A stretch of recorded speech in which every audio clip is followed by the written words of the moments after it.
Every single day, 43 million barrels of oil pass through two narrow straits, Hormuz and Malacca. Quietly, routinely. More than half of all seaborne crude on Earth is channeled through corridors slim enough to shut down with a handful of mines. If both went dark tomorrow, the disruption would not wait for headlines. Fuel schedules would fracture within hours, and power grids across Asia would start losing margin within 3 days. But that's the threat you can see on a map.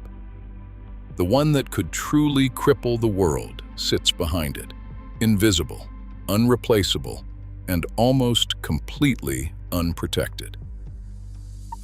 The global energy system does not run on abstract security. It runs on narrow passages, strict schedules, and physical reserves. Together, the Straits of Hormuz and Malacca funnel 43 million barrels of oil-related liquids and 10 billion cubic feet of liquefied natural gas every single day. A 72-hour blockage is short enough to feel temporary, but it is long enough to expose every systemic vulnerability before the first salvage teams can even deploy. At the port of Busan, the operations manager sees this fragility in real time. A sudden halt in vessel arrivals immediately threatens the fuel terminals and power plants supplying South Korea's heaviest industrial corridor. The four most exposed importers, Japan, South Korea, China, and India, are forced into an immediate survival countdown. Yet their capacity to endure a shutdown varies wildly. Japan and South Korea possess significant insulation, holding over 200 days of strategic oil reserves. India, by contrast, operates on a razor-thin margin.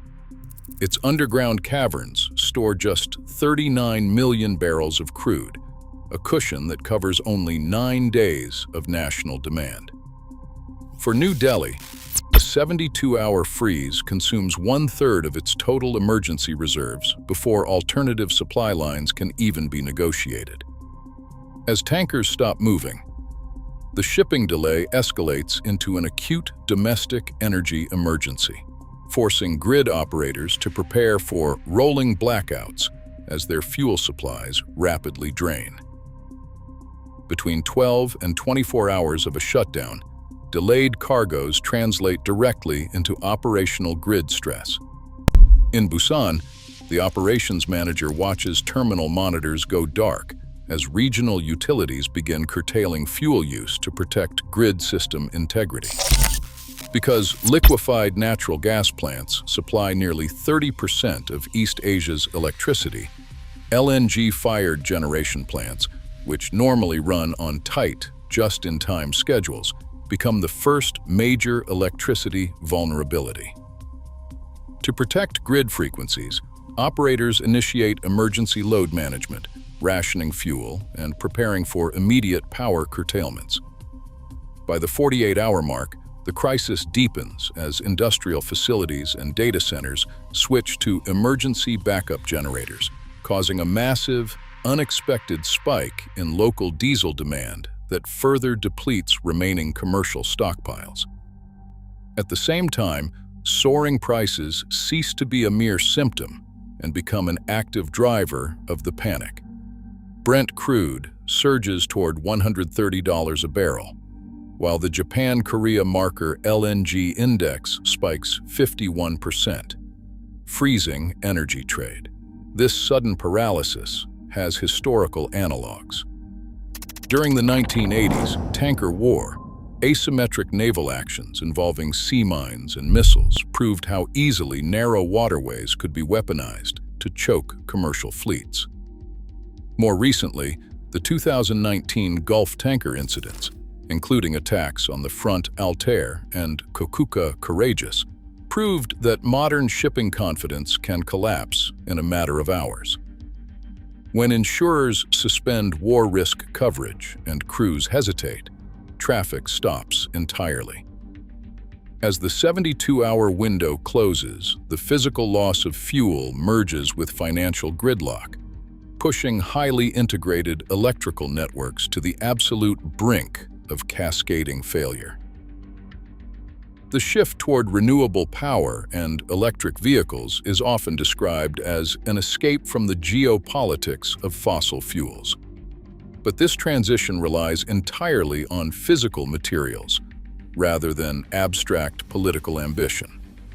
Solar panels, wind turbines, and high-capacity batteries are built on a highly concentrated set of raw elements: lithium, cobalt, nickel, copper, and rare earths. By replacing oil with these metals, the global economy is trading one form of geographic dependency for another.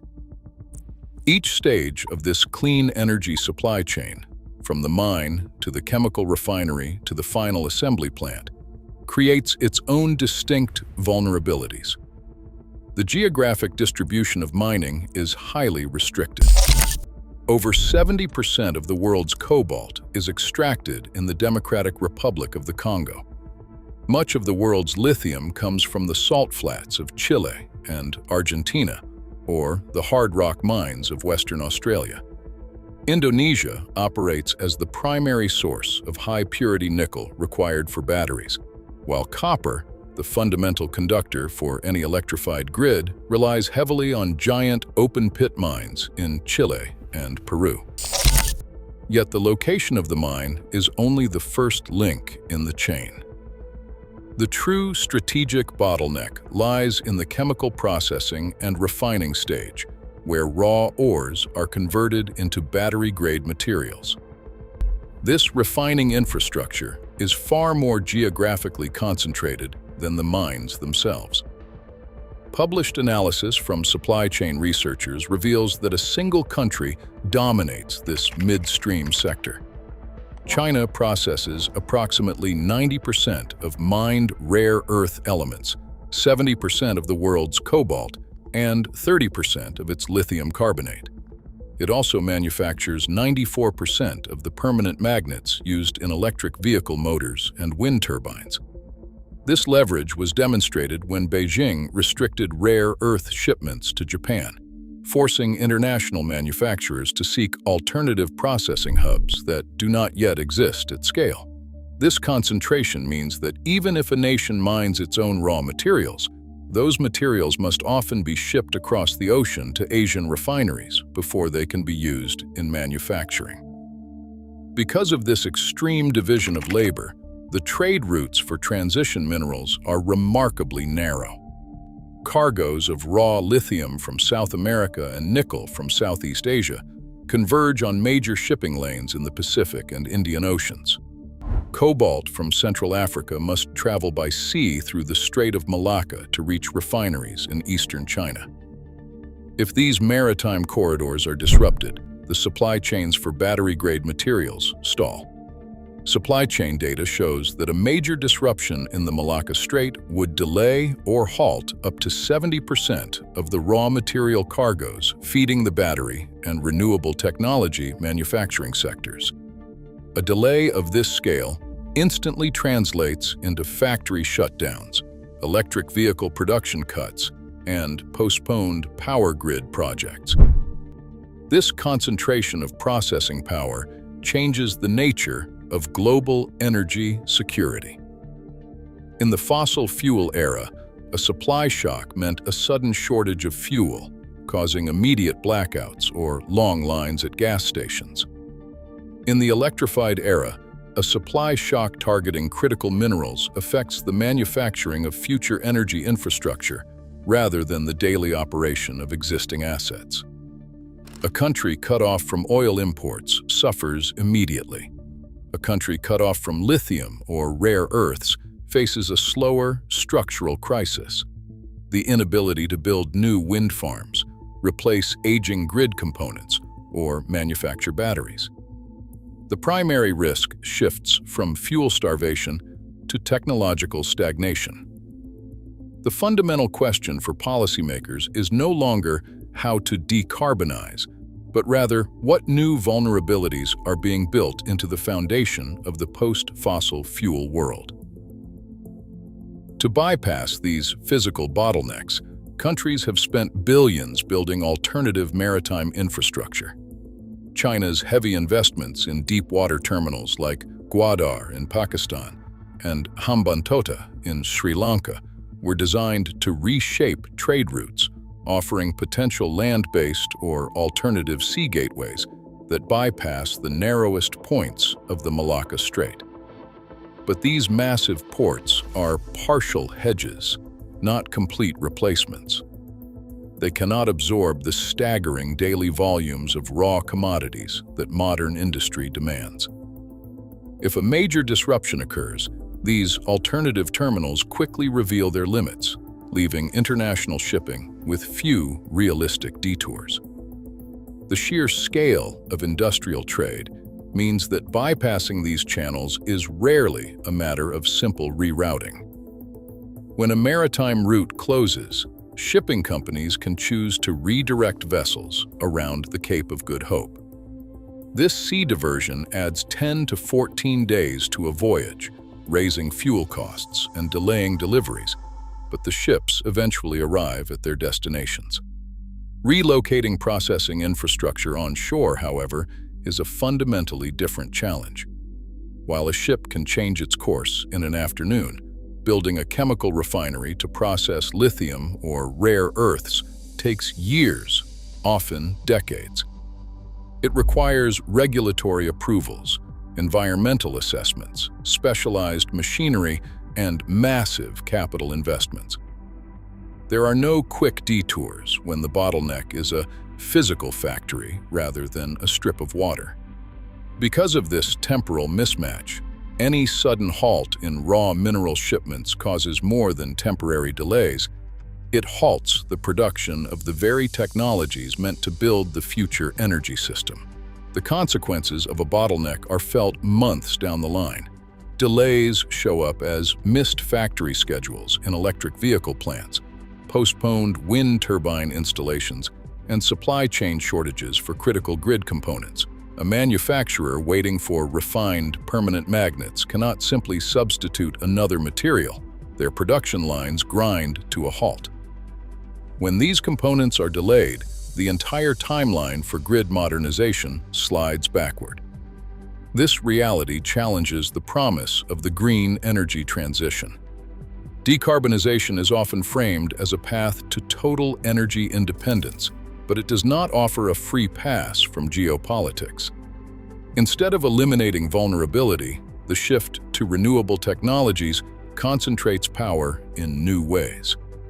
The world is replacing a dependency on oil-producing states with a reliance on mineral processing nations. The emerging clean energy network is not inherently safer.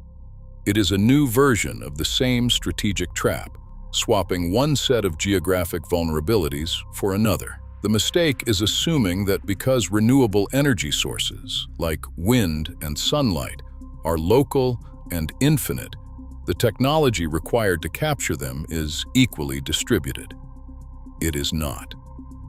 The hardware of the modern transition is tied to a highly centralized processing network that remains vulnerable to maritime disruption. As countries accelerate their decarbonization targets, they must confront a difficult truth. They are building a system where a single maritime bottleneck or a political trade restriction can stall global progress. The core issue is that resilience is often assumed rather than actively built into the transition. Without diversified processing hubs established on land, the physical pathways of the green transition remain just as fragile as the oil pipelines of the 20th century. The transmission lines that deliver electricity across continents are the energy system's least visible choke points. Unlike tanker traffic, which can adjust its course in open water, high-voltage alternating current and direct current corridors are static. They cannot be rerouted. If a key line or converter station fails, the transfer capacity across an entire region drops immediately. The physical vulnerability of these networks is structural. Modern grids rely on massive converter stations, specialized undersea spans, and long-distance transmission lines that run through remote, exposed territory. When these components fail, the restoration window is measured in weeks or months rather than hours or days. Marine repair vessels must be chartered, rare spare parts manufactured, and specialized engineering crews deployed to remote coordinates. Historical precedents demonstrate how quickly these systems can fail and how slowly they recover. During the 2015 Ukraine grid cyber attack, hostile actors hijacked control systems to disconnect 3 regional substations, proving that digital commands can instantly disable physical power systems, serving hundreds of thousands of people. While that digital disruption was resolved in hours, physical damage presents a far more durable crisis. In 2017, Hurricane Maria destroyed the electrical grid of Puerto Rico. The storm exposed the reality of static infrastructure. When physical transmission towers and distribution lines are torn down, restoration becomes a multi-month logistical struggle that halts economic activity and human survival. Reports from East Asian grid operators and utility planners emphasize this operational bottleneck. The undersea cables connecting Japan, South Korea, and China sit in highly trafficked shipping corridors where anchor drags or seismic activity can sever connections. A single fault in a major high-voltage line forces remaining interconnectors to absorb the sudden load, risking thermal overloads and cascading blackouts. While these pathways remain invisible, the scale of the threat they carry is absolute. Managing these vulnerabilities requires structured, practical defenses rather than symbolic policies. At the front line, grid operators must secure local backup capacity immediately. Pre-positioning modular converter components and cable splice kits at major regional hubs like Busan and Kobe can reduce high-voltage undersea cable repair timelines from several weeks to under 7 days. At the same time, deploying 5 gigawatt-hours of utility-scale battery storage provides immediate frequency support, while establishing 200 megawatt industrial microgrids in manufacturing hubs like Ulsan keeps critical factories running if the main grid falters. For maritime logistics, security requires pre-planned coordination. Shippers rely on real-time satellite tracking to detect route deviations within minutes, paired with pre-negotiated insurance clauses that automatically trigger war risk coverage. If primary corridors close, fleets immediately execute alternative routing protocols around the Cape of Good Hope or through the Sunda Strait, supported by multilateral naval escorts. Longer-term stability rests with policymakers and investors.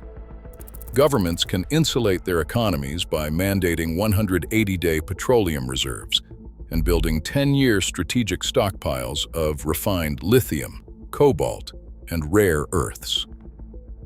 Providing tax incentives for domestic chemical processing facilities gradually reduces reliance on foreign refining monopolies. Finally, major energy investors must run stress test models that account for sudden 72-hour blockages before committing capital. Back at the port of Busan, the operations manager monitors the harbor traffic under a clear sky. Securing these vital systems is not an impossible task, but it requires acknowledging these hidden choke points today and building the physical redundancy to withstand their sudden loss. We are not escaping our energy fragility. We are simply rewiring it. Trading narrow straits for concentrated mineral corridors and exposed electrical grids does not eliminate the threat. It just changes the target. As we build tomorrow's infrastructure, our vulnerability remains absolute. What do you think? Share your thoughts below.